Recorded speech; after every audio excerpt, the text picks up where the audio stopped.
we're standing on what it's done before and elevating it to a level that wasn't possible a couple of years ago.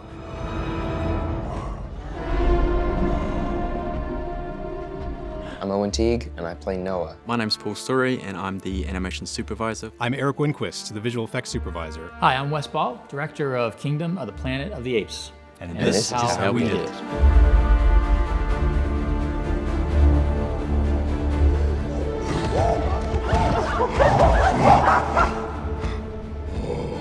The challenge with this movie was that we both had to give people what they were expecting, but also surprise them. You know, we had to follow a set of extremely popular movies, but also start a new one.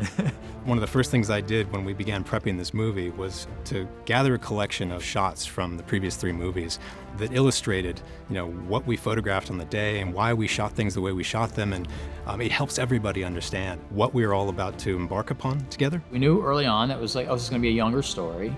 It's going to be a younger character this time. It's that kind of a story, But how do we follow up Andy Serkis? How do we find someone who can fill those shoes? It's like, this is going to be impossible. I wanted to be an actor because I saw Andy Serkis play King Kong when I was a little kid. And I was like, oh my God, I want to do that. That was really like what kind of started it for me. And then this audition came along. I think it might have been the second tape that I got. And I was like, it can't be him, So I started looking more tapes after, and I kept going back to Owen. It's like, it's him. He's our guy. It was a dream, like a childhood dream come true. Noah, you are a very useful ape. There's a little bit over 1,500 shots in the movie. There's about 30-something non-VFX shots. So 30 shots total where we didn't do anything to them. We're taking actors from a place that normally would be in a mocap stage and taking a full-blown mocap setup into the blazing sunshine of an Australian summer and having to deal with all the weather that was thrown at us, the bugs and everything else that goes along with that process. But the benefit of that is that we're able to capture our actors in a natural environment and really kind of get the best performances out of our cast. Not only is there the film camera that we're shooting with, we also have these witness cameras all around, and they'll triangulate all that motion stuff. And then you'll get some, really crude kind of mocap data out of that then the artists have to take in and really kind of like spend their time to finesse and get back to, that performance that we got on screen from Owen or Kevin or all the guys that, did all this amazing ape kind of work. We would come in as the ape actors and we would do the scene with, sometimes very complicated long takes, handheld. And then we would leave, and Ryan would shoot the scene again without us in the frame. The goal for us was to try and get what we call a clean plate, where there's no performers that have to be painted out. It gives us a piece of photography that doesn't have the ape performers in there, that we can take their movements and performance and put that into those empty plates. To be able to try and replicate, if you can imagine yourself as a camera operator, all right, now, do that whole 3-minute take again, except this time, all those moves that you were just framing on actors, the actors aren't going to be there. We would spend more time sometimes shooting a scene on the clean plate, right, than the actual scene itself, because it's very, very important to get that. And then with Freya, she has the dubious distinction of being almost the only human in this story. And so that means that she would have to try and act against nobody. She's got to remember 3 seconds in, I put my hand up to grab him. 2 seconds in, I turn this way to find him over here. Then he says a line and I answer by looking over here. She's got to do that with no one there. Where are you going?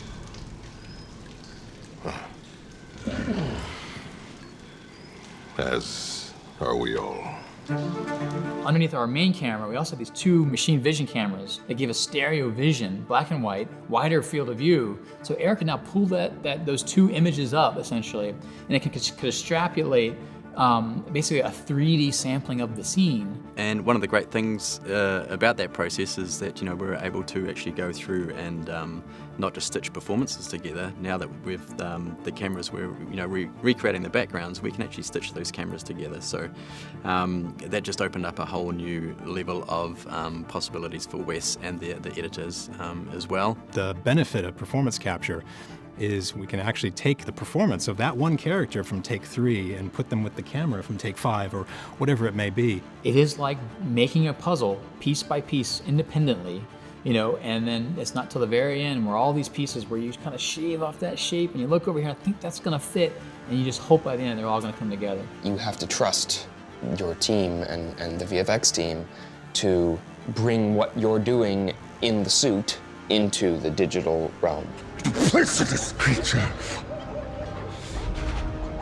But I am not. So this sequence that takes place in the vault is a pretty special one in the film. He's really caught in between the two species. Choose, you know, where is this good boy Noah gonna find himself on his journey? This was a very complicated bit of blocking. Every character in the movie is in this scene. Well, except for Raka, tragically. All the extra characters in the background as well, because there's a big crowd that sort of comes in and surrounds them. So We shot that scene differently than most of the movie. The vault itself was a interior set built on an exterior location that was tented off. But the thing that really helped us do is it allowed us to have shots that flowed from interior to the exterior space that we were doing. We wound everyone up and let them go and let the cameras go. No clean plates. And what we just did was we used photogrammetry to rebuild that environment in CG. So it's still based off the photography, but it basically gives me a full virtual world. Really fantastic example of what performance capture can do, because it's entirely about the cast playing off each other in the moment. Yeah, it was a wild kind of like sequence, a very important sequence, but one that we just spooled off pretty damn quickly, like 2 or 3 days, which is, you know, difficult, you know.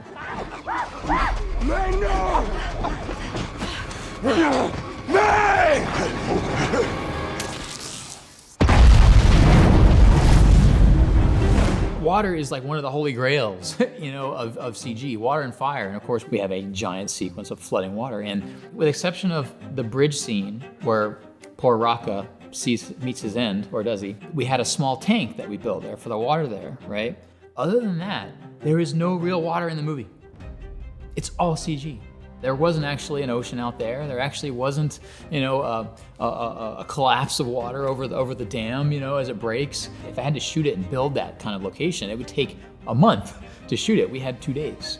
So this is where a case where the visual effects tool set and the talent behind these things made it even possible to kind of like really punch above our weight class. To try to get the level of detail and resolution that we need out of all those billions of particles of water in the air, it just requires just unfathomable amounts of compute power that we couldn't think about, you know, say 5-6 years ago, you know what I mean? So we made that world come to life with major advances and sort of all this kind of special effects, kind of visual effects stuff that we do. The future, I think, is pretty bright in terms of where we can go from here in terms of the technology. I think what these films have shown is that it's possible to take this kind of performance capture approach to wherever a filmmaker wants to make their movie.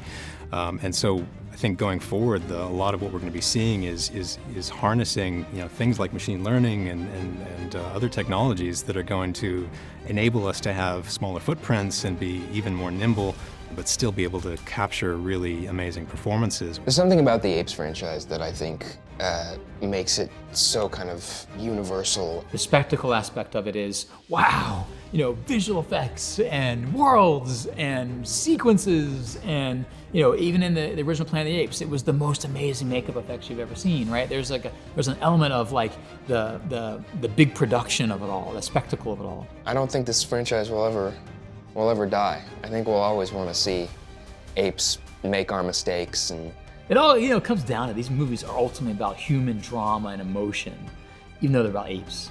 also, watching apes do human stuff is cool. I'm excited to see where Disney and West take the next Planet of the Apes. Some people have fallen in love with these characters. We want to see them kind of, what's next for them, you know what I mean? I can't wait to get to do it again. You can go. You're free. Just tell me, are there more of those in there?